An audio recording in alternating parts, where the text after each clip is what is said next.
iluluto natin ginisang singkamas at saka sitsaro. So maganda ito sa inyong buto, maganda sa inyong heart, sa inyong puso, anti-diabetes, anti-cancer to, pero higit sa lahat, maganda sa inyong buto. Tapos napakaraming vitamin C. So magugulat kayo sa makikita nyo na ito palang singkamas na to, akala natin pag ganyan-ganyan lang, siksik ito, siksik liglig sa mga kailangan yung mga vitamina at saka mineral. Okay, umpisahan na natin yung ating mga ihahanda. So meron tayong 2 butil ng bawang, tapos ating hiniwa ang ating sibuyas, 1 kamatis, tapos siguro mga 1/4 na sitsaro. Ang tawag dito sa Ingles is snow peas o kaya sweet peas. At syempre yung singkamas natin na ginawa nating strips ang hiwa.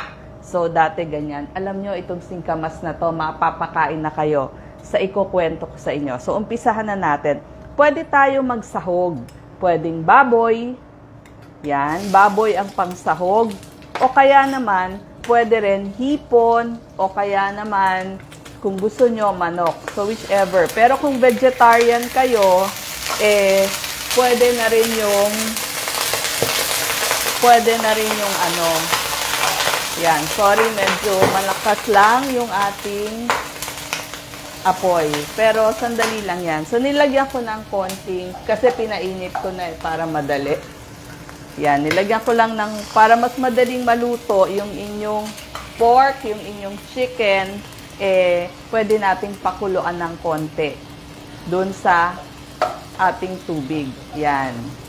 So, kukulo. Yan. Pwede natin sara yung pinto sandali para hindi mangamoy kasi mamaya lalagyan ko to ng patis. Nandyan yung mga nilaban ko. O, mabalik tayo. So, igisa lamang itong ating pork. So, siya yung ating pangpalasa. Yan. Papulahin, palambutin. Ako, ginagawa ko, okay na yan. Ibaba lang. Yan. Okay. Baba lang. Tapos, papalambutin natin. So, ihahanda na rin natin yung ating bawang sibuyas. Alam nyo, yung ating singkamas, napakaganda po niyan. Ang maganda sa singkamas, parang medyo lasang apple siya Hindi ba ang ating singkamas? Yung ating singkamas, lasang apple siya, pero malutong. Pero alam nyo ba, marami itong vitamin C, magnesium, potassium, fiber, at 49 calories lang isang ganito. Marami pa siyang folate. Maganda ito sa mga diabetic kasi nakita nila mababa sa glycemic index at saka dun sa pag-aaral nila sa mga mice na diabetic. Nakita nila mas mababa ang blood glucose nito kumpara dun sa control group nila. Tapos, alam nyo ba, ito maganda to as prebiotic at probiotic kasi may fiber siya. Ang tawag dun sa fiber niya, oligofructose-inulin. So, pagdating sa bituka, nakakatulong to dun sa inyong good bacteria, yung bifidobacteria. So, mas nilalabanan yung mga bad bacteria. So, mas balanse yung inyong good and bad bacteria. So, yan, patuyuin lang natin ng konti yung ating water. At pag natuyo na tong ating water na to, sisimulan na natin ang paggisa. Tapos, ang maganda pa dito, syempre, magkakaroon na ng immunity doon sa inyong bituka. So, napakaganda nito. Anti-cancer to. Pinipigilang kumalat ang cancer. So, ibig sabihin, pinipigilang mag-metastasize yung mga bad cells. Kasi nga, itong singkamas, kainin nyo na ng hilaw palagi. Pwede kasi itong papakin. At saka nakita nila, laban sa cell mutation, yung pagbabago ng masamang cell, mas naiiwasan. Tapos, iniiwasan din ito yung paglaki ng tumor. Tapos, maganda to sa heart, nagpapababa ng ating cholesterol kasi nga may fiber. Maganda din sa ugat, sa blood pressure nyo, sa mga may diabetes, kasi may potassium para sa blood pressure. Tsaka mayaman to sa vitamin C. So, ibig sabihin, laban sa pamamaga ng ugat. Tsaka mabilis itong ma-digest. Okay? Mabilis ma-digest na gulay. So, bagay to dun sa mga irritable bowel. Yan. So, medyo naluto na yung ating medyo naluto na yung ating pork. So, dahil naluto na, papapulahin na lang natin, magsisimula na tayong maggisa. Okay? Yan, di pa tuluyang tuyo. Pero anyway, lagyan ko na ng konting oil. Yan. So, pag may konting oil, igisa na po natin yung ating sibuyas. Yan, unahin natin yung ating sibuyas. Tapos, yung ating bawang. Yan. So, pag nagigisa ko, lagi kong inuuna yung ating sibuyas para hindi masunog yung ating bawang. Okay? So, maaamoy nyo ang bango-bango na. At pagpula nito, ilalagay na rin natin yung ating kamatis. So, napakadali itong lutuin. Tapos, ang maganda pa dito, maganda siya sa ating tiyan, mabilis ma-digest na gulay.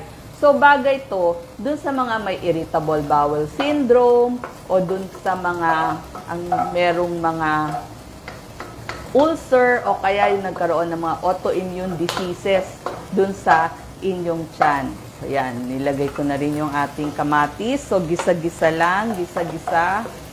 Okay. At sa isang tabi, pinapupula naman natin yung ating pwedeng pork, pwede pong hipon, pwedeng chicken.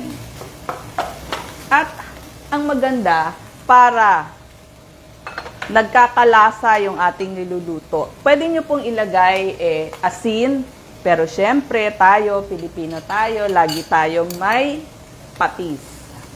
Okay?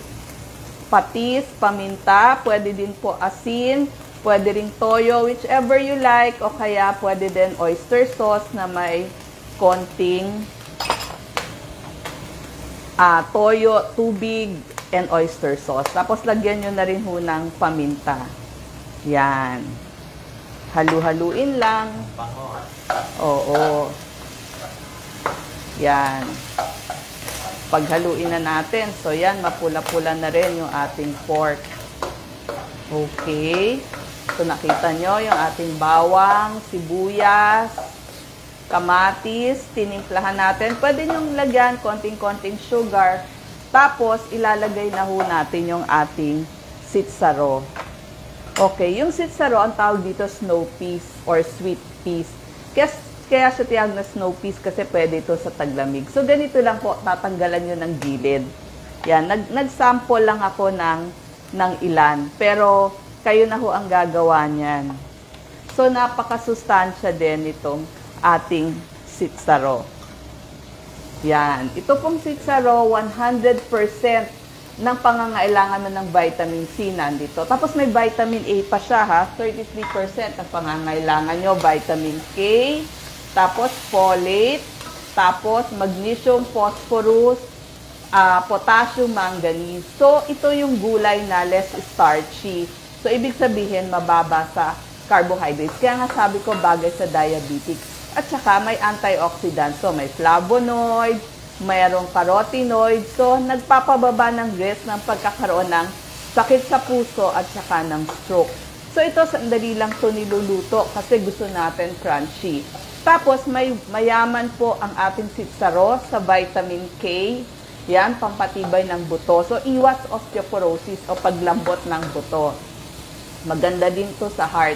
So, ang maganda dito, maganda din sa diabetes kasi meron siya mga phytonutrients. So, increase ang fiber, mas stable yung inyong blood sugar. Tandaan, 3 to 5 servings of gulay kada araw. Sana ang makain natin, sabi nga ng American Diabetes Association. Tapos, maganda din ho ito sa inyong mata. Kasi may carotenoids, may lutein, may zeaxanthin. So, iwas sa paglabo. So, ito maganda sa tiyan, iwas constipation, at kung nagpapapayat. Tapos, mabalik tayo, pwede na nating ilagay itong ating singkamas. Yan. Okay. Actually, pwede nga itong hilaw eh. So, sabi ko nga, pwede to sa may constipation o sa nagtatae. So, both kasi maganda siya talaga sa inyong tiyan. Pwede kayong maglagay ng konting water kung gusto nyo. Yan. Lagyan na natin siya ng water para magisa. Tapos, ang maganda pa dito, maganda sa buto ang inyong singkamas. Pinapatibay laban sa osteoporosis. So, di ba yung nasabi ko kanina, may vitamin K na nga itong ating sitsaro. Pati itong ating singkamas, laban din sa osteoporosis. So, pinapatibay yung buto, mas na-absorb yung calcium, meron pa siyang potassium, magnesium, phosphorus, manganese. So, kailangan mo lahat yan para iwas sa bone loss at pampapayat. Alam nyo po, itong ating isang singkamas 49 calories. So, itong niluto natin, sabi ko nga, maganda sa puso, anti-diabetic, anti-cancer, maganda sa tiyan, maganda sa buto, at sa inyong puso. So, ito na po yung finished product. Yan, ilabas natin. Actually, konting gisa lang kasi gusto mo naman crunchy eh. Yan, crunchy yung iyong gulay. So, again, ulitin ko, 3 to 5 servings ng iba't ibang klaseng gulay sa maghapon. Kung kaya natin, gawin po natin. Salamat po.